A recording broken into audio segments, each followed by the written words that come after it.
all, this is Umel from UmelGaming, and I'd like to welcome you back to another Monster Hunter Stories 2 Wings of Ruin video. Today's video is going to be the next video in my series of guides covering the game. Last time we covered the basics of combat, and today we are going to be focusing on one of the various combat systems, namely the 6 different weapons and how they play into the skill system and the head-to-head system. But before we dive into the video, I just want to say thank you to all the new subscribers and viewers that I've been getting in the channels ever since I posted my Stories 2 Misconceptions video. That video and even my live stream of the digital event from last Friday have been gaining a lot of traction and a lot of views. And so just the support in general is just greatly appreciated. That being said, let us get into the video. As discussed in my basics of combat, there are 3 types of weapons. We have slashing, we have blunt, and we have piercing weapons. We'll be going through each weapon category one at a time, discussing the weapons in that category, and we're going to be starting with the slashing weapons. Specifically, we'll be starting with the Greatsword. Now, the Greatsword is a heavy-hitting weapon that does strong, single hits, and when you're using the Greatsword, you'll notice that above your health bar is a small gauge with 2 empty blocks. This is your charge gauge. Now, charge gauges do appear with other weapons, but this is just the default charge gauge for the Greatsword. In order to charge your gauge and all that, you'll need to use certain skills and a specific sequence of skills, or combo if you want to refer to it like that, if you're more familiar with that term, with each skill either charging or spending blocks in the gauge. In order to start the sequence, you'll need to start with the charge tackle skill, and obviously all skills can be chosen as power, speed, or technique, just for matching up with head-to-heads.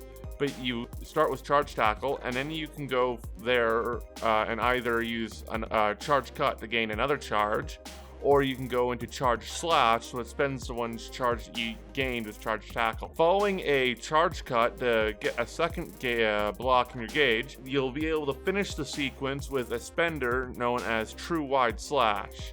Now, there is a special thing to note here, and this applies to pretty much all weapons, is that these skills also cost kinship points, and so using the skills with the appropriate attack types and winning head-to-heads should be done at all times. But like I said, this applies to all weapon types. Now, the other weapon in the slashing category is the sword and shield, and this weapon is much simpler to describe. The sword and shield is a faster weapon that tends to strike multiple times in rapid succession, with the exception to this being a standard power attack, which does only hit once. The skills available on the SNS depend completely on the SNS that you have equipped, but these skills only cost kinship points, and so there is no other special systems of note. One thing unique to the SNS is that in the demo, at least, there was a skill that you could gain from a subquest known as Counter. This is why in my Basics of Combats video, I mentioned that some skills could be gained from quests. Now, this Counter skill is what the name says. It mitigates damage, lowering what you take, but also allowing you to counter back. Now, one final thing to note about the sword and shield is that due to the multi-hit nature of the sword and shield, these are really good weapons for applying statuses on enemies, which will synergize with the next weapon, which is our first blunt weapon, the hammer. Now, the hammer, you'll notice, will have a charge gauge similar to the Greatsword, but this charge gauge has 3 blocks instead of 2. This weapon also is hard-hitting, but the hammer, specifically, it specializes in breaking monster parts rather than doing pure raw damage. One major difference between the hammer and the Greatsword is that in order to charge your hammer, you absolutely must win head-to-heads or perform double attacks. Now, double attacks is when either you or a monster in your team wins a head-to-head and you attack with the corresponding attack type, or they match up with your attack type if you win a head-to-head. With these charges in your hammer, you can now use your skills. But here you'll know something unique with the hammer. Not only are there skills like Meteor Hammer and Spinning Meteor, which are skills that do damage but don't have an attack type, so they're not power, they're not speed, they're not technique. But there are also skills that do extra damage to enemies affected by certain statuses. A good example of this is Blastfire Chaser, which does extra damage to enemies affected by either Burn or Blast Blight. Now this is why I said that the Sword and Shield is good synergy with the Hammer. you inflict a status with the sword and shield, and then you swap over to the hammer in order to use your chaser abilities on them. Now this, like I said, creates a potential synergy between the two, and there is another weapon that I'll get to later that also is really good for the same synergy. Now the next blunt weapon is the hunting horn, and this weapon is as simple and easy to use as the sword and shield is. So just like the sword and shield, this weapon's skills are all dependent on the weapon, and that these skills only require kinship gauge and kinship points in order to activate. What sets it apart from the sword and shield, other than it being a blunt weapon, is the fact that all these skills are in fact songs, and that these songs can range from buffs to the team, such as increased critical hit chance, or shockwaves that attack enemies. The thing to note, however, is that once a buff is applied to your team, you do not need to keep the hunting horn out. There is a turn limit that the buff will be up for. So after you play a song, you can instantly swap to another weapon, no matter what weapon it is, and then use it, just, make use of the effect. So even if you don't like using hunting horn, you can still take a hunting horn and still find use for it in battle. So the final weapon category is piercing weapons.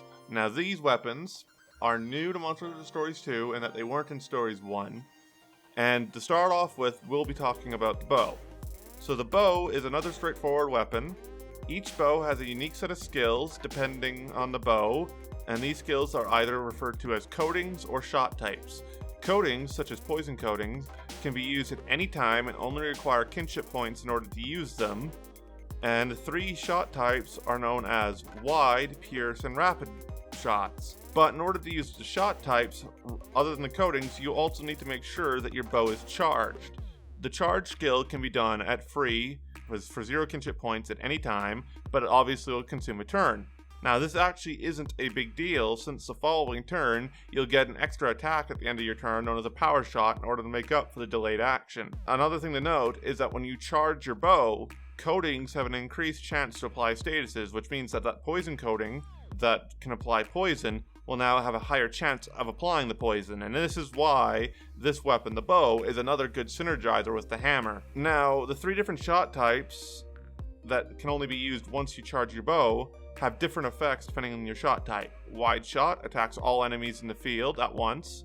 Piercing shot is single target damage that is great at breaking monster parts, whereas rapid shot is also single target damage and does a bunch of multi-hits, which is great at purely focusing on damage. Now the last weapon we're going to be talking about, which is also the last piercing weapon, is the Gunlance. Now, the Gunlance is not like any other weapon in the Stories 2. All the other weapons, I've been able to compare them to one or another. The Gunlance is completely unique. Most of its skills, like 90% of them, do not require kinship points to activate, which is good considering it doesn't gain kinship points from attacking or winning in head-to-heads like other weapons do. Instead, what it gains is ammo, and that the ammo gained from attacking an enemy is actually slightly less than the ammo gained from winning head-to-heads. So you're still incentivized to win head-to-heads and perform double attacks to gain that extra ammo. Now, when you win a head-to-head, when you're using one of the Gunlance's skills, you gain a large portion of your kinship gauge at that time. You can kind of consider that the kinship gauge and its points contained in the ammo, and by expending that ammo is where you get your kinship gauge from. And you get large portions of it. Like, you can go almost from 0 to 100 gauge from a single head-to-head win. Now, unlike the Greatsword and the Hammer, which you can only use certain skills when they have certain charge blocks, the Gunlance can use any skill at any time as long as they have the resources for it. For example, let's say I have 5 ammo in my Gunlance and I want to use the standard shelling skill, which uses only 2 ammo. In this scenario, I can use it and have 3 ammo left over. Now, a few things to note is that Gunlance do also have skills that use kinship. One such skill, the Wyvern's Fire, is a unique skill in this game, and that it consumes an entire 100 kinship, the entire bar, in order to execute the attack. Now, the description in-game says that it's as powerful as a kinship attack. I have yet to see it match a kinship attack's power, so I would honestly just go for a ride and go for a kinship attack than I would for Wyvern's Fire, but the potential's there. For the full game, it might change.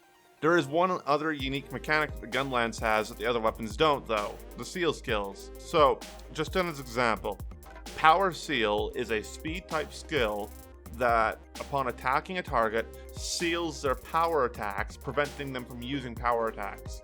These skills require only 20 kinship points, and for later in the game, may actually incorporate into strategies to help take down tough bosses. It's a very unique mechanic, there's no other weapon like that. Before I wrap up the video, I would just like to say that in order to be useful in all encounters, I suggest bringing at least one weapon of every category, such as the Greatsword, hunting horn, and a bow, or maybe a sword and shield, hammer, and a gunlance, as different monsters and different monster parts on these monsters have different resistances to each of the weapon types. So you need to be able to swap in between the weapon types. Now this concludes my guide on the 6 different weapon types and their mechanics. If you liked the video or found it informative in any way, please drop a like, comment, subscribe. You know how it is here on YouTube. This has been Umel from UmelGaming, and remember, happy hunting.